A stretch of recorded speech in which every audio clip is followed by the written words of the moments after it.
This is a wonderful presentation that both Tom Delise and Jay Seaborg made at the 2025 Fred back in April. And it gets to the heart of a very old question that some 19th century people have been asking themselves about the Orioles. And was it really scientific baseball? And it's it's a great question, and Tom and Jay made a wonderful presentation about it, and I think we'll all gain something from it.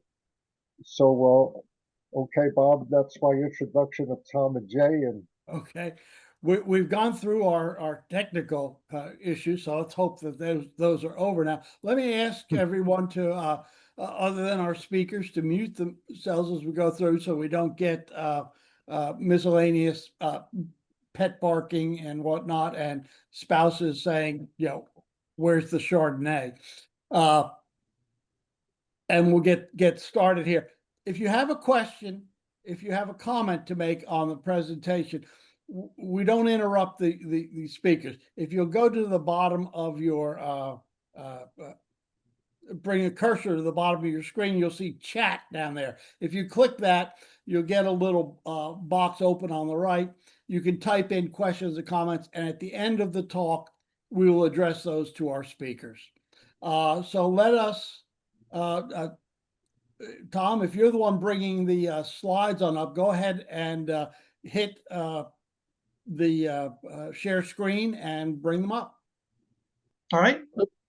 All right. Well, good evening, everybody. I'm Jay Seaborg, and you've met Tom Delise here online. We're going to talk today about the controversy surrounding Ned Hanlon and the 1890s Baltimore Orioles. Specifically, who should be getting the credit for this? Is it the players or is it Hanlon? For the last 70 years or so, there's been stories circulating that Hanlon really didn't have as much to do with the success of the Orioles as the players themselves did. And we're going to hopefully convince you through the use of quotes from the players and the sports writers who covered that team that Hanlon was the driving force behind this and not a mere figurehead. So in 1918, there was an article that mentioned the controversy. And it said, today, half the fans who attend Major League ball games would have to be told just who Ned Hanlon was. But there was a time 20 years ago when Hanlon's fame in the Big Show was the equal, if not the superior, to that achieved by Connie Mack. The article went on to say, in the days of the old Orioles' success, Hanlon was given credit for making the stars. But since that time, the opinion has become prevalent that McGraw, Keeler, Jennings, and the others were the ones that made Hanlon. So kind of things shifted and Hanlon became forgotten and the credit was diverted toward the players, and we wanted to try and show that that was unfair. All right, so Jay?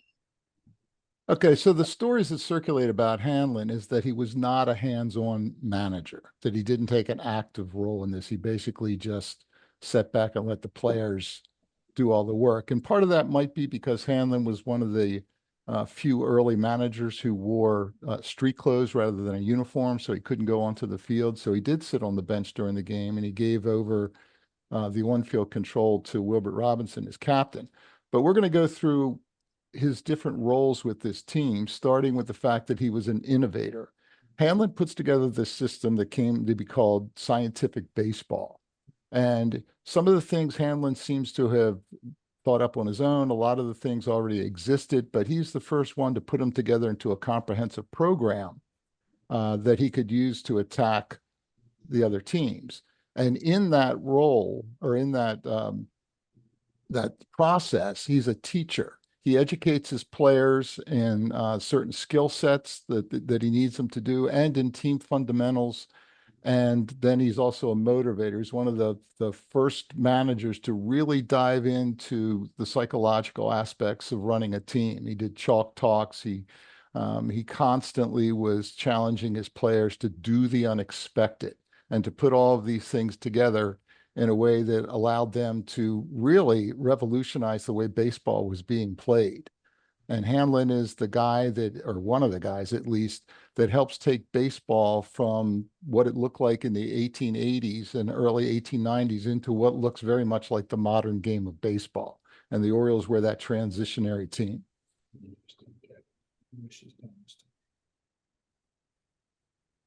So how did Hanlon do it?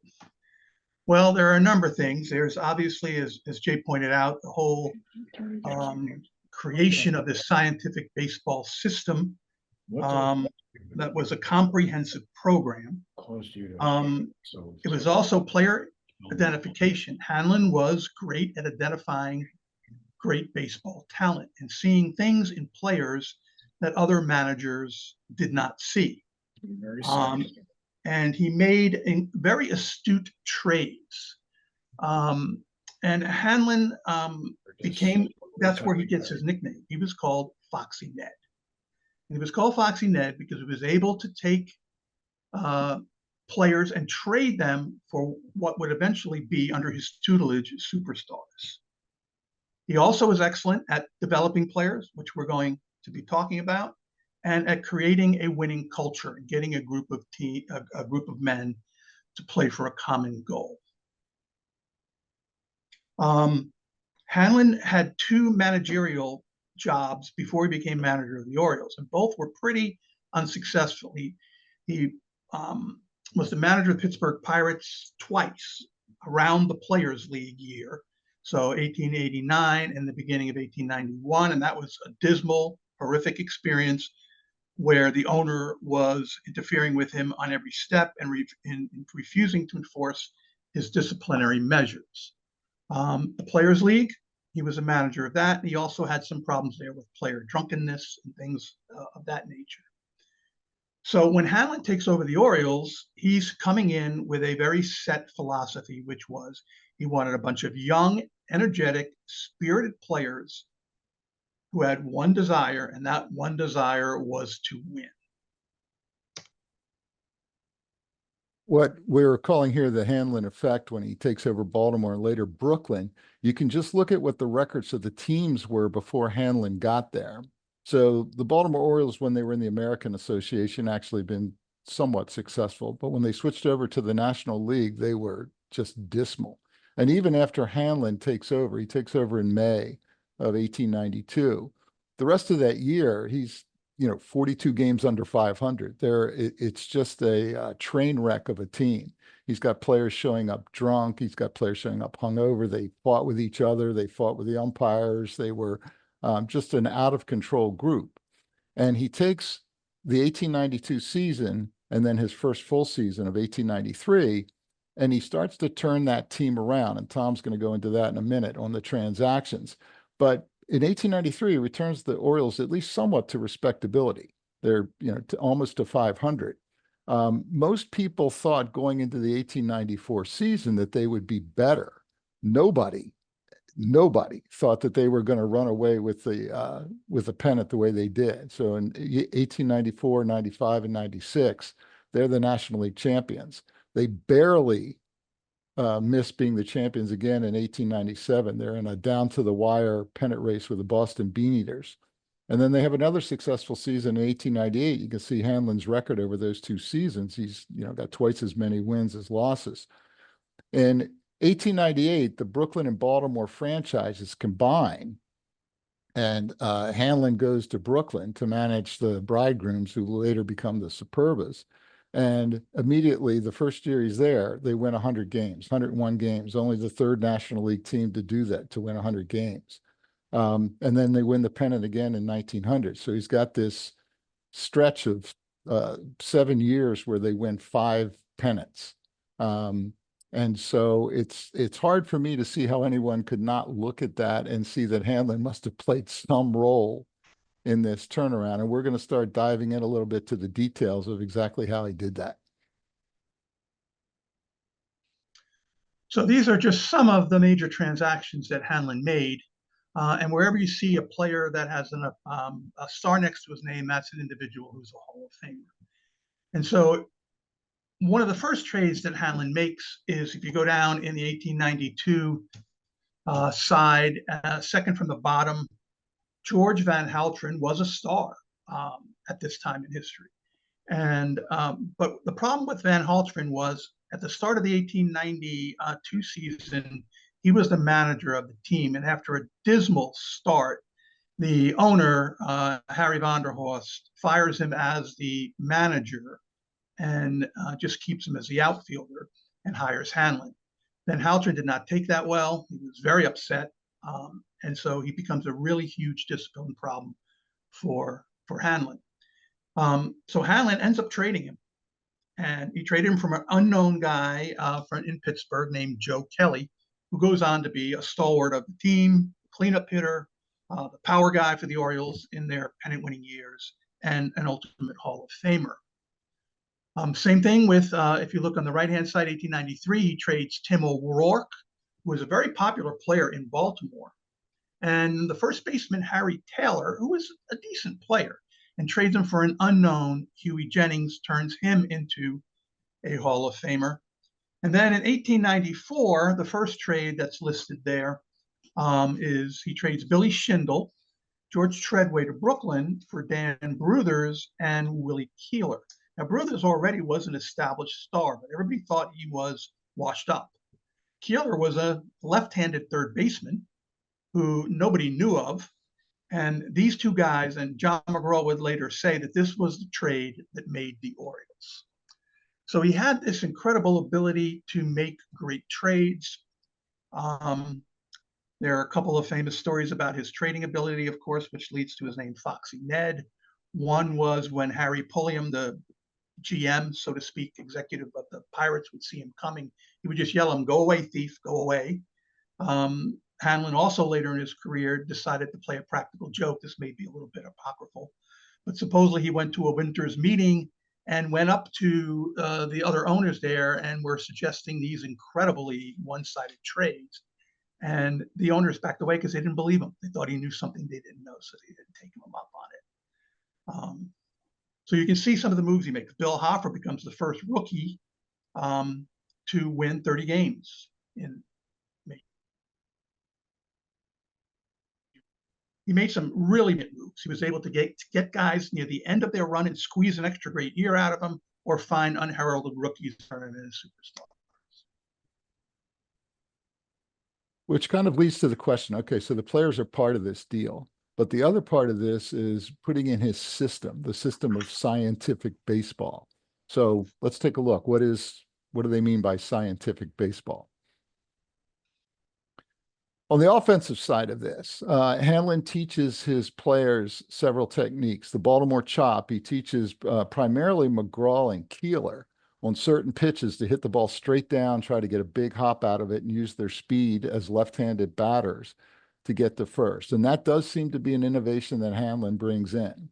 The squeeze play, I mean, bunting was not something that Hanlon invented, but the squeeze play, using it to get runners home, was an art that the Orioles perfected. And there's a story that McGraw told about taking him and Kelly and Jennings and Keeler going out to the field in the morning and figured out exactly how far they needed to bunt a ball down the third baseline so that no matter where the third baseman was, he was not going to be able to make a play on it. So it wasn't just that they put this play into their repertoire, it's that they really worked on it so they knew exactly how to do it and where to do it. Hit and run is what that 1890s Orioles team was really known for. McGraw and Keeler are the most famous for it, but the other players used it as well. McGraw and Keeler would have a signal when they wanted to put the play on. McGraw's on first base. He was the leadoff hitter. He would fake a run towards second so they could see which infielder was going to cover, and then he'd take off on the next pitch, and Keeler would simply place the ball where that guy used to be. And they drove teams crazy with this. That, again, seems to be something that Hanlon has perfected. Up until this time, you get the impression that teams did run and hit rather than hit and run. It just happened to be a time when people were stealing and, they put the ball in play. The Orioles did it on purpose, and they used it to great effect. And it made the defense on edge, which was Hanlon's whole point. Lee Allen, who was the Hall of Fame curator for a while, credits Hanlon with being the first manager to really put in a platoon system, try to play left-handed batters against right-handed hitters and vice versa. And then the Orioles were always great base runners. Hanlon was a really good defensive outfielder as a player. And he taught his players to read outfielders' body language. In other words, to see right away whether they were in a good position to make a throw. And if they weren't, they took the extra base without even slowing down. On the defensive side of this, and everybody sort of forgets that the scientific baseball wasn't just offense, it was also defense. Hanlon puts in the first and third double steal cutoff. He has an infielder cut in front of second base. If the runner on third breaks for home, throw the ball home, so they have that option.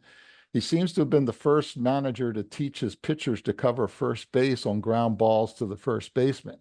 That was not something that pitchers normally did at that time. Now that's just simply a part of everyday baseball. If there's ever a play during the season where they hit a ball to the first baseman and the pitcher fails to cover, you're going to hear one of the announcers say, wow, they work on that in spring training every day. And that's because of Hanlon. He worked on that in spring training every day. And he also had his pitchers backing up third on throws from the outfield. So he did not neglect the defensive side of this. And this whole system put together is what's called scientific baseball. It basically becomes the blueprint for dead ball tactics right up until 1920 and the introduction of the live ball and Babe Ruth and home runs and so forth. But because he was successful with his system, other teams copied him. And it becomes just sort of the mainstream after a while. But when the Orioles did this, it was revolutionary to put it together in this way.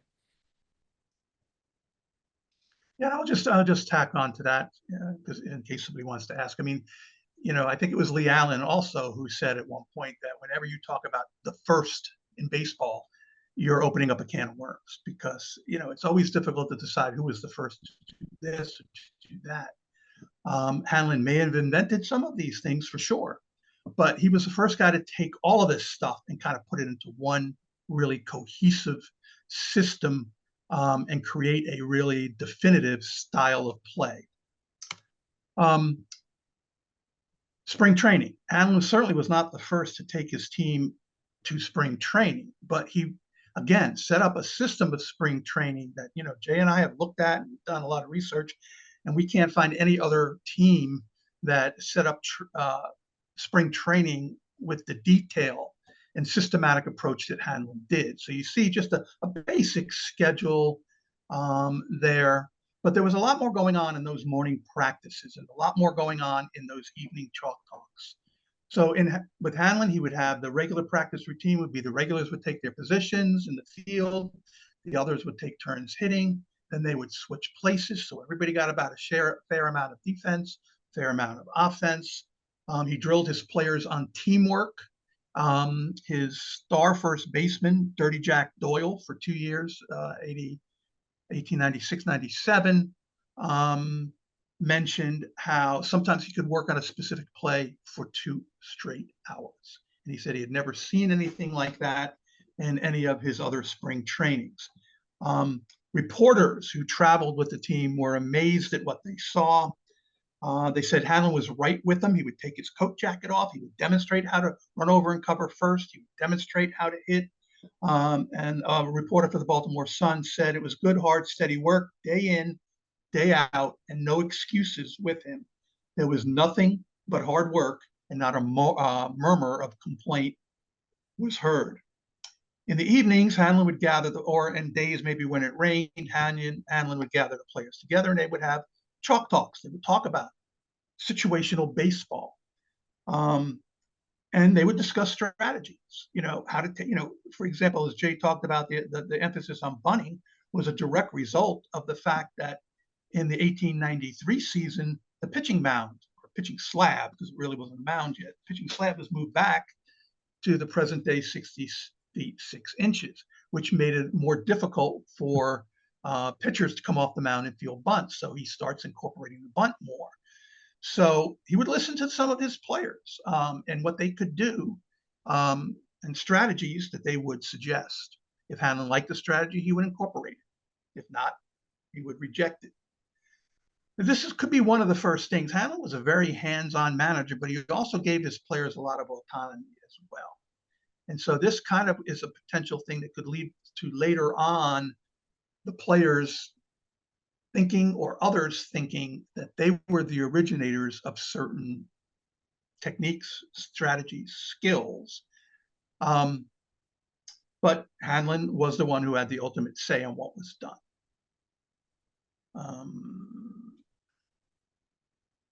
So we're going to go through some of his players, and just to add something to what Tom was just talking about with spring training. Up to this point, when teams did go south for spring training, they tended to just loosen up their arms for a couple of days, maybe take a little batting practice, and then they played exhibition games against local teams. So they just played themselves into baseball shape. Hanlon seems to be the first one to approach spring training in kind of the modern sense of teaching, very specific skills and how to put them together.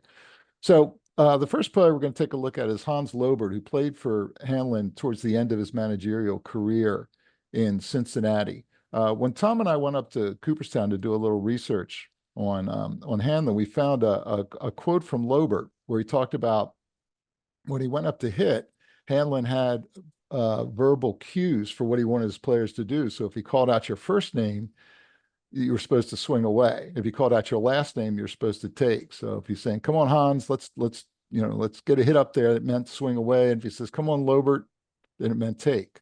So even at the end of his career, if he's doing that at the end of his career, he certainly was doing it at the beginning of his career. And what Lobert what was most memorable for him as far as Hanlon was that Hanlon took him aside one day and showed him how to hit. They took him onto the bleachers and they had this little one-on-one hitting session.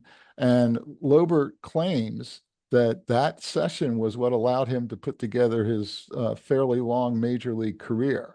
He's the first person, here's a guy in the major leagues. He said Hanlon was the first person who ever tried to teach him how to hit. And he managed to parlay that into a 14-year career in the majors. There's another thing about Lobert also, the guy that a lot of times is accused of usurping Hanlon's accomplishments is John McGraw. And there are reasons for that we can get into, but just for now, Lobert did say that McGraw had said to him that it was Hanlon who was behind all of the scientific baseball, and it was Hanlon that was the guy that incorporated that whole system. Dirty Jack Doyle was a really interesting guy. And he played against the Orioles for a few years with the Giants, most infamously in the 1894 Temple Cup Series. But in 1896, he comes over to the Orioles and he experiences his first Orioles training camp. And he was absolutely astounded at the detail and preparation that went into it. And in 1954, Jack Doyle is still alive. He's 82, 3 years old.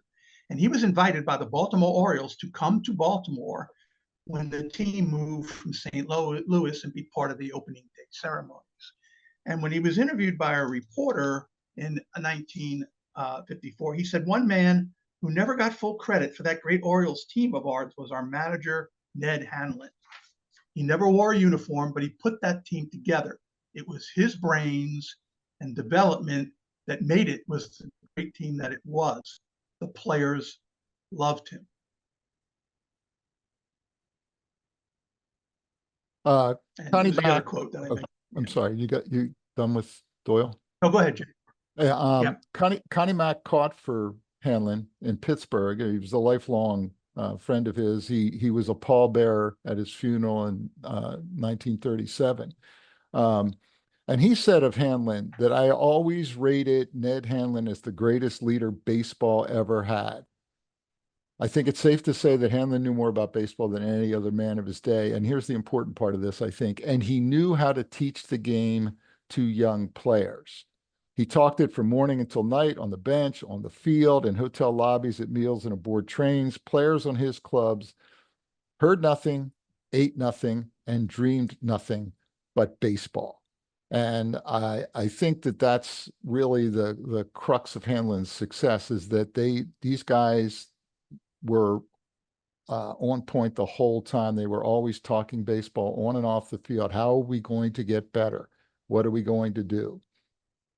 And so that's Hanlon's real skill. One of his real skills was being able to teach this game to ball players who, up until that point, were more or less unknown ball players. And the other thing about Hanlon that I'd like to touch on when I talk about Wilbert Robinson is kind of the relationship that he developed with his players. You know, the previous quote that I read by Jack Doyle mentioned how the players loved him. Well, Wilbert Robinson, who, as you all know, goes on to be a Hall of Fame manager himself, was one of the three guys that Hanlon kept when he did the Great Purge in the 1892-93 season. He got rid of the entire roster those years, except for Sadie McMahon, who was really an underrated, incredibly great pitcher of the time. Wilbert Robinson, who was his catcher, and these guys were older, and he kept the young John McGraw. Well, Robinson was Hanlon's captain for much of those pennant-winning seasons. But one story I think that demonstrates their relationship is that many years later, all these guys lived close to each other in Baltimore. So long after Hanlon had retired, Robinson was maybe in the off seasons with managing the Brooklyn Dodgers. Joe Kelly lived around the corner, and Steve Brody lived around the corner. The word came to Hanlon that Wilbert Robinson was dying. So Hanlon rushes over to Wilbert Robinson's house, and there's a priest standing in the front room, Robinson's family standing in the front room. Everybody looks all somber. And Hanlon is called and told where Robinson is. He goes into the room, and Robinson says, "Ned, I'm glad to see you, Ned. You, the man who taught me baseball, I want you to be my godfather because I'm converting to Catholicism." You know, Robinson was probably one of the few non-Irish guys on that team. And so Hanlon had grabbed Robinson's hands and held them while tears streamed down his face. Luckily for those guys, it turned out to be a false alarm, and Robinson didn't die until a number of years later. But it shows the bond that, you know, here's Robinson after all these years wanting Hanlon to be his godfather, and he said, "You were the man that taught me baseball." When in the course of our research on this book, Tom and I got the opportunity to interview Hanlon's granddaughter, who lived with him up until she was 5 or 6 years old, and his great-grandson. And they told us a further connection between Robinson and Hanlon. Robinson's granddaughter marries Hanlon's grandson. So the two families are not just connected through, you know, Hanlon and Robinson, but through their grandchildren. One of the more interesting characters on that Orioles team, and kind of a little-known character, you know, he's sort of lost in the shuffle with all these great Hall of Famers, was Steve Brody, the center fielder. He was a really good player, but he was also a really quirky kind of a guy. He would recite Shakespeare to himself in the outfield. He was constantly talking to himself. There was an article in the Sun paper one time that he made an error, and so to punish himself, he refused to talk to himself for the rest of the game, that kind of thing. After all of this is over, and we're getting into the later years after these guys are out of baseball, Brody kind of weighs in on this controversy about whether it was Hanlon or the ball players who made that team. And he says there's no getting away from the fact that Hanlon was the brains of that team and built up the teamwork. I do not like to stand by and see the credit given to 3 or 4 and omit manager Hanlon and the rest. And we can pretty much guess who's at least the big guy on one of those 3 or 4, and that would be John McGraw. And so, you know, Brody was there for, you know, as that team turned around, he saw what Hanlon did. And he always credited Hanlon. Now, after he gets out of baseball, years later, when Hanlon is serving on the park board in Baltimore, he hires Brody to go around Baltimore City and identify places where they can put up ball fields. And they built all these ball fields throughout Baltimore, and Hanlon and Brody would often take a tour of these fields. And if they saw kids out there playing, Hanlon would, shuck off his coat and roll up his sleeves and go out and coach them. So he stays connected to baseball, pretty much his whole life.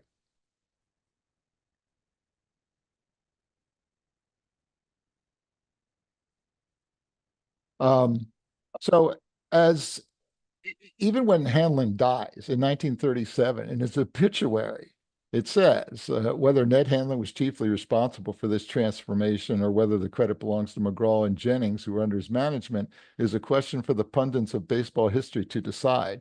And Tom and I have decided Hanlon needs to get the credit. But even even in his when he dies, there's still, I mean, this is, we're talking 40 plus years since that great Orioles team, and there's still controversy. Is it Hanlon or is it the players who made that team go? Oh, I'm sorry, I'm still on this one side. Yeah. So one of the first things, and it's pretty recent, I guess, for older guys like Jay and I.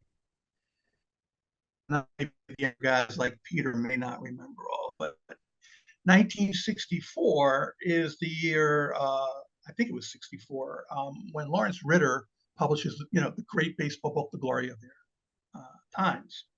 And in The Glory of Their Times, there was a whole section or interview with Sam Wahoo Crawford, who played next to Ty Cobb for many, many years. And also, his manager for many of those years was Huey Jennings, Hanlon's shortstop.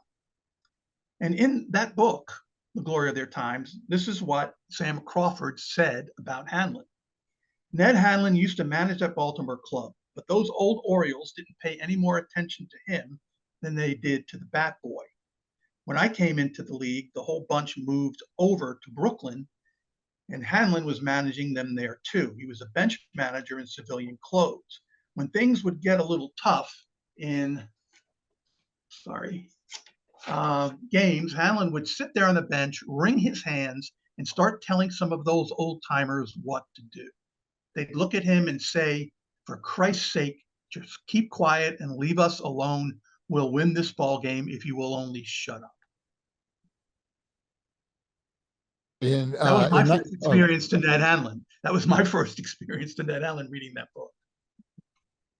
And in 1950, Roger Bresnahan, Hall of Fame catcher, had an article come out in the paper where he tells the story of the 1890s Orioles, where McGraw and Keeler find out what Hanlon's stats were as a player. McGraw was a real student of baseball, so he certainly would have known these. And Hanlon, if you look at his raw numbers, they don't really jump off the page at you.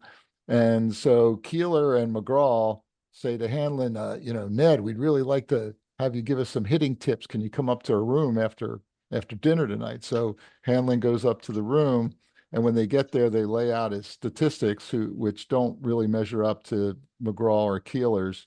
And then McGraw sarcastically asks if he still wants to teach them how to hit. Now, Tom and I figure if Bresnahan's telling that story, we think the source of that is likely McGraw, who he played for. But, this is after Hanlon's out of baseball, and this controversy is still swirling around him.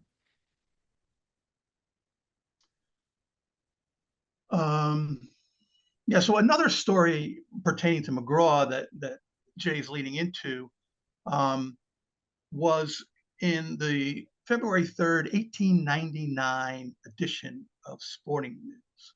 And there was an unnamed player who was playing for the St. Louis Browns. And, looking at it, we think it was Joe Quinn. A great player. He won Most Popular Player one year as a player. He was just a really good guy. And so we're not sure, but we think it was him because he was on that 1899 team. And he told a story of how one day at practice, McGraw confronted Hanlon and said to him, "We made you what you are, and here you are putting on airs. It don't go with me. You were a stiff until we boosted you, and your head's swell. Newspaper praise you don't deserve."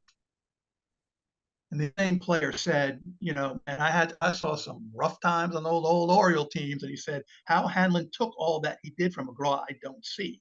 But he made the sacrifice for the good of the club. And it's too long for us to talk about here. We mentioned it in our book. If you want to talk about it after, I guess we could. But we think we've traced the origin of that story and how that story actually really kind of happened that led to that incident. And McGraw writes a autobiography in 1923, really interesting read, and he talks about Hanlon there all the time, and it says very complimentary things about him. But the quote that we pulled out from that, which because we found it kind of interesting the way he approaches this, is the one we have on here. I find it a general impression Hanlon was more particularly noted for his ability to develop inside baseball. While it's true he doted on that, if I was to decide, I would say he was a greater organizer and builder than a field general. So what McGraw is saying is, yes, he knew tactics and strategy, but it was his organizational ability. And it's worth remembering that McGraw was on that dysfunctional 1892 and 1893 Orioles team. He saw what happened when Hanlon comes in and takes over, and he saw how he organized it. Ooh, what happened there? Tom just cut off. And put everything together. And Fred Lieb, who was a longtime sports writer, has interpreted this, the way he put it, is the inference has to be that McGraw, while he was giving credit to Hanlon for gathering the cast together, that McGraw himself deserves an assist for thinking up the plays that the Orioles used to be successful. I think we might have lost Tom.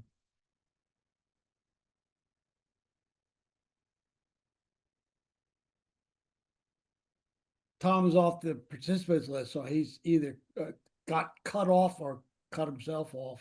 Technology. Indeed. So, well, I'll just keep going. He can jump back in if he gets back on. Okay. So then the question becomes then who's really the driving force behind scientific baseball? Is it Hanlon or is it the players? Does Hanlon deserve the credit for developing the system, or did he just happen to have good players? And it's worth keeping in mind that these good players, these Hall of Fame players, like McGraw, who was an excellent player before he became a manager, and Keeler and Jennings and Kelly, were unknowns before Hanlon got a hold of them. And within a season, he turns these guys around. He turns them into what they became, stud ball players.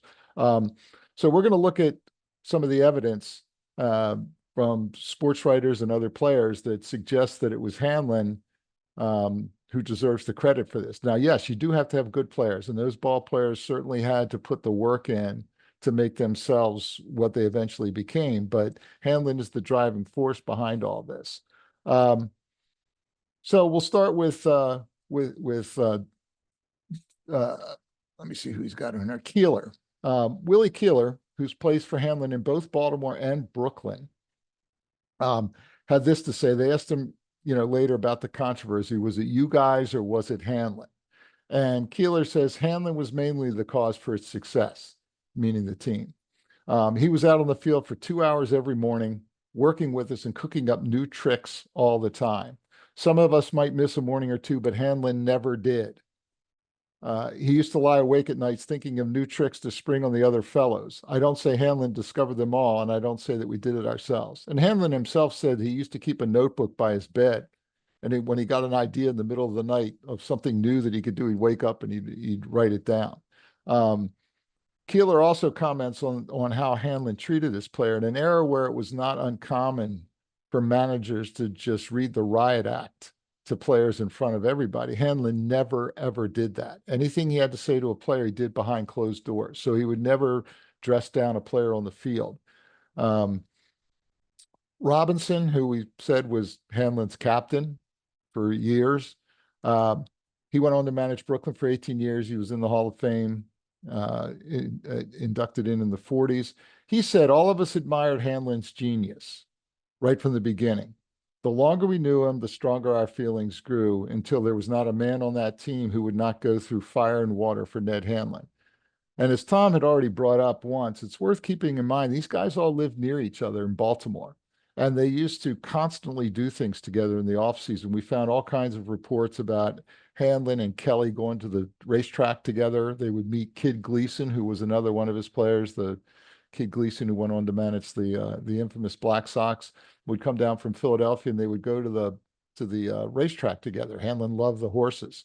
In fact, he was at the racetrack when he got word that Jack Dunn had died in the 1920s. And so Robinson was one of those guys. I mean, this team hung out together. I think that's a real factor in their success, is that they were a tight-knit group who talked baseball all the time. Joe Kelly, who gets from Pittsburgh, his nickname on the Orioles was the Kingpin. He was the cleanup hitter. He was the power hitting outfielder. He's a great fielder, great base runner, great hitter. And after the Orioles won their second consecutive pennant in 1895, Kelly said, all the men know that Hanlon's a practical baseball man and knows more about the game than anyone under him. He said, Hanlon rarely says anything to players during the games. As I was saying, he didn't dress them down in front of anybody. And the players appreciated that. And they appreciated that Hanlon was the one that was bringing them this success. Huey Jennings, who goes on, there's Tom. Huey Jennings, who goes on to manage the Tigers, takes them to 3 consecutive World Series. When he takes over in 1907, they ask him about Hanlon. Was Hanlon behind this, or was it you guys? And Jennings doesn't pull any punches at all. Jennings says, Ned Hanlon was the leader first, last, and all the time. His was always the mastermind. He knew more about baseball than the rest of us combined, and we all knew that he did.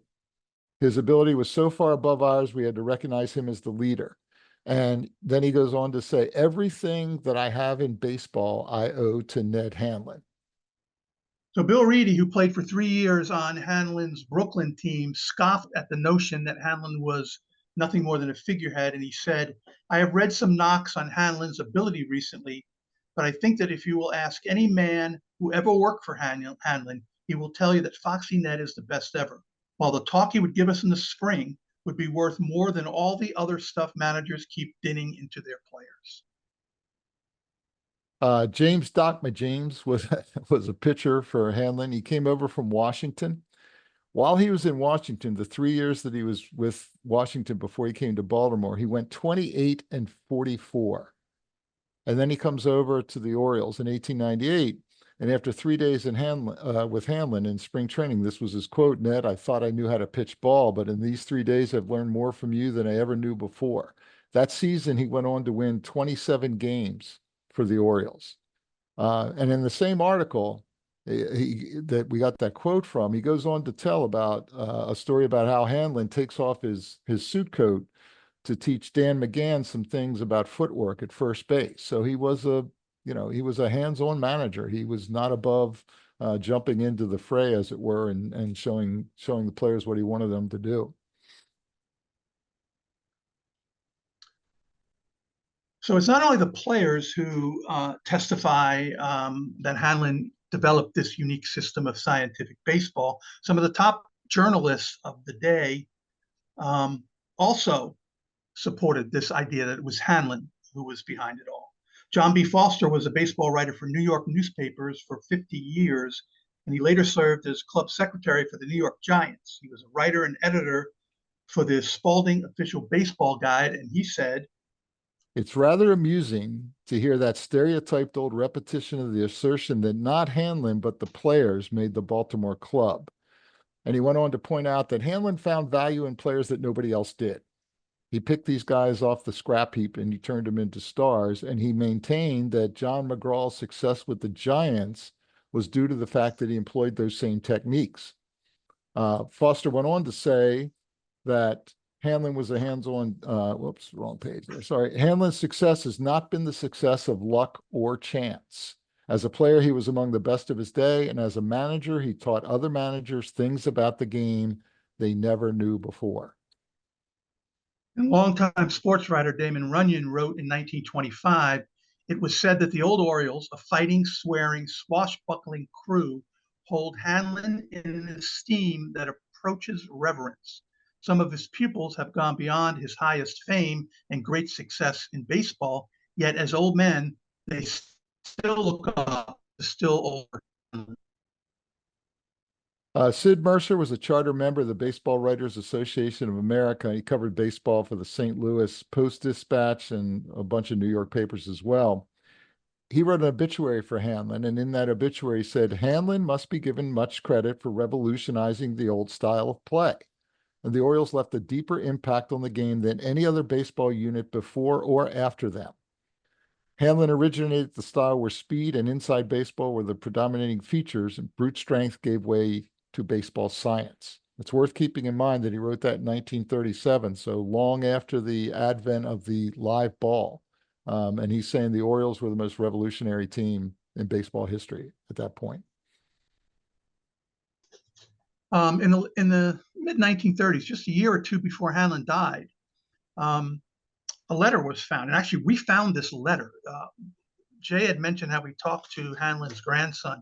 And his grandson came over one day and brought this whole box of like Hanlon memorabilia that he had. And in it, he had only the second page of a letter that Fred Lieb, the famous sports writer, had written to Hanlon. And in that second page, he was asking about his health, and Hanlon was living with, asking, yeah, I understand you're living with your daughter, and that both I and Nick Hadler, who has been the longtime National League president, both agree that you have never been given the credit that you deserved for that old Orioles team. And he wrote in that second page of the letter, with all due credit to Robbie, McGraw, Keeler, and the departed gallant Orioles, I feel that the modern baseball fan knows little of the man who put that great team together and made it click. And then just to kind of sum this up, we found an article that was entitled, Why the Orioles Won, Ned Hanlon Chiefly Responsible for Old Orioles. And in this article, they had this quote, those who were not on the scene at Baltimore during the rise of the Orioles often discuss whether it was Hanlon who made the Orioles or the Orioles who made Hanlon. Those who were in the midst of those times know that Hanlon made the Orioles, and the Orioles themselves never fail to give their former manager credit for their beginning. It might be granted that once started, the Orioles kept themselves going to a large extent, but without Hanlon at the start, they probably would have gone through their baseball careers unnoticed. He was the parent who taught the youngster to speak and to walk.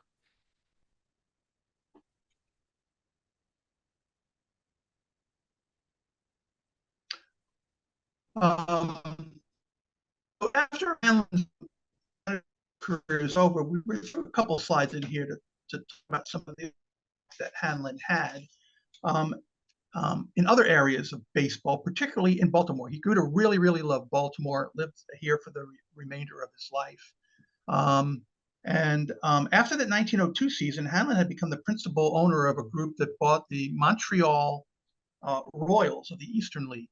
He moves that team to Baltimore in 1903, and they become the Eastern League Orioles. And he actually hires Wilbert Robinson at that point to be the manager of that team. Robinson manages it 1 year. Huey Jennings comes in, manages it for 3 more years, does extremely well with it, and then gets hired by the Detroit Tigers to be their longtime manager. Hanlon eventually, after Jennings leaves, hires his old pitcher from the Brooklyn Superbs, Jack.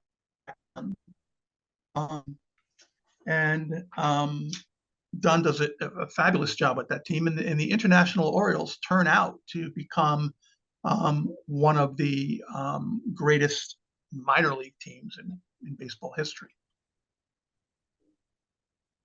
Yep. Federal League. After that, Hanlon becomes involved with the Federal League. He helps put a team in Baltimore, the Baltimore Terrapins. Now, as you guys know, the Federal League was short-lived, but one of the sort of fallouts from that is when the Federal League falls apart and the major leagues are once again supreme, the Baltimore franchise sues Major League Baseball for violating antitrust laws, and it goes to the Supreme Court. In 1922, they hand down the decision that gives baseball its antitrust exemption, which it still holds. Now, John Stedman, who was a really, really well-known sports writer in Baltimore, worked with the Hanlon family to try to get Hanlon in the Hall of Fame. And it was his opinion that one of the reasons that Hanlon had not gone into the Hall of Fame, he didn't go in until the same year Earl Weaver does. So it's almost 60 years after he dies. It was Stedman's opinion that one of the reasons that he didn't go in for so long may have been some resentment that was still held by baseball officials that Hanlon was involved in this suit in the first place.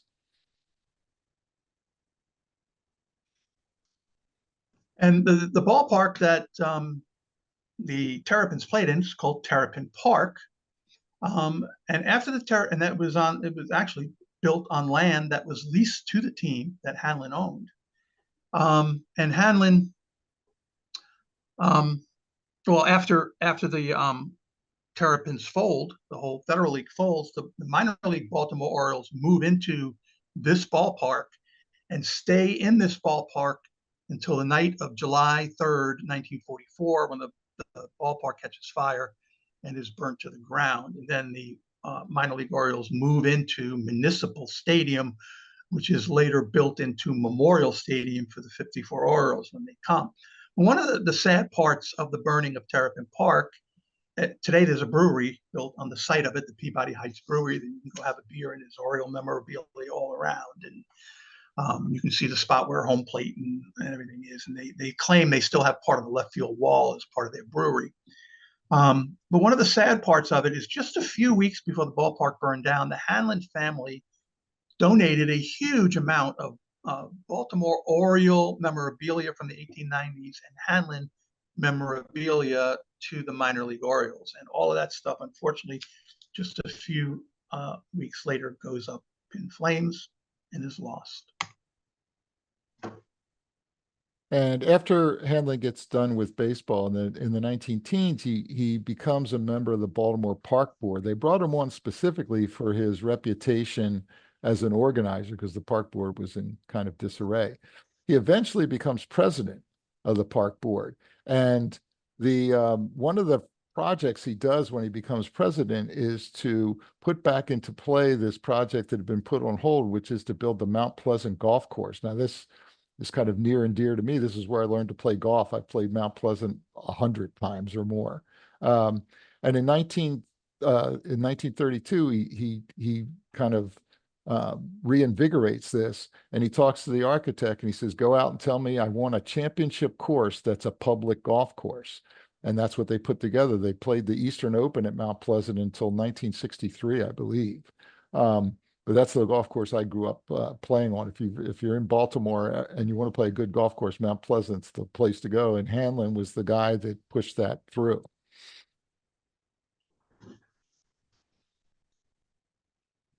So we're just ending the presentation because one of the things also that Hanlon is very famous for is his coaching tree and all of the incredible baseball coaches that can trace their managerial lineage going all the way back to Ned Hanlon. But that ends our presentation. So thank you very much. Well, Tom, Jay, thank you very much. Fascinating research and data coming up and conclusions and whatnot. We do have a couple of questions and comments that came up during this. Bill Felber asked, would you accept the concept that two things are true?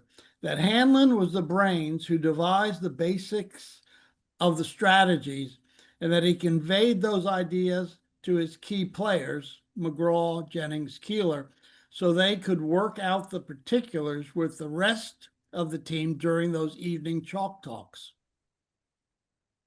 I mean, I think that sounds fair. The Hanlon gave a lot of autonomy to his players. He wanted his players well-versed in the idea that, during a game, they're the ones on the field, so they're going to have to make the decisions. So, I mean, I think that's a fair assessment. Yeah, I think, Hanlon puts the basic structure into place. He keeps them honest with it, keeps them going with it. But I would say that's a very accurate description. And if you haven't read Bill's book, A Game of Brawl, I would definitely highly recommend it. I thought it was a great book about the 1890 season and the great pennant race between the Orioles and the Boston Beaneaters that year. David Alvarez asked a question, and then we got a number of comments on it going through. Didn't a guy named Steve Brody gained fame for going over Niagara Falls in a barrel. Is this the same guy? And there are comments on through that it's not the same guy. Uh, uh, the baseball Steve was a nickname based on the man who went over the falls. The given name of the ball player was Walter Scott Brody, not Steve Brody. Yeah, so Walter Scott Brody was his real name, and it was named after a bartender in New York that jumped off the Brooklyn Bridge and survived. Right, and there's some comments from David Alvarez and Micarenda that to pull a Brody was to jump off some high bridge into the water somewhere. Well, I mean, go ahead, Jay. I was going to say Brody had the personality that he would have done something like that. He was kind of a crazy man. There's a story about him being heckled by a fan, and he ran over to where the groundskeeper kept a ladder, and he propped it up against the fence. He was going to go into the stands after him. So he was, I mean, he had a little bit of a wild side to him. Jerry Micarenda made a comment on Hanlon doing 3 jobs from modern terms, GM, manager, and farm director. Yep. Is that accurate? Oh yeah. Well, yeah. And I mean, a lot of the clubs often had player managers to save on salary. You get two positions for the price of one. But yeah, the managers in those days wore many hats, and Hanlon wanted control of everything. That was one of his conditions when he took over the job in Baltimore. Well, there were other managers too that, and this is probably what leads to some of the confusion in later years about who actually was responsible for all the techniques and strategies of scientific baseball, is the fact that Hanlon is a manager who was in street clothes. There were other managers who were in street clothes at the time, not too many, but this is where you start to transition into those kind of managers a little more. Seeley of the Boston Beanies is a notable example. But most of the time, your manager didn't do a whole lot with the actual preparation of the team. It was the team captain. So, I would say that is definitely accurate. Last comment David Alvarez makes that Dan Levitt, a SABR member, wrote a great book about the Federal League and the subsequent lawsuit, if you want to get some more details on that. And there are a number of well dones and thank yous for the presentation that we echo, and we're very glad. Peter, if you would close your slides, Tom, we'll get the gallery back.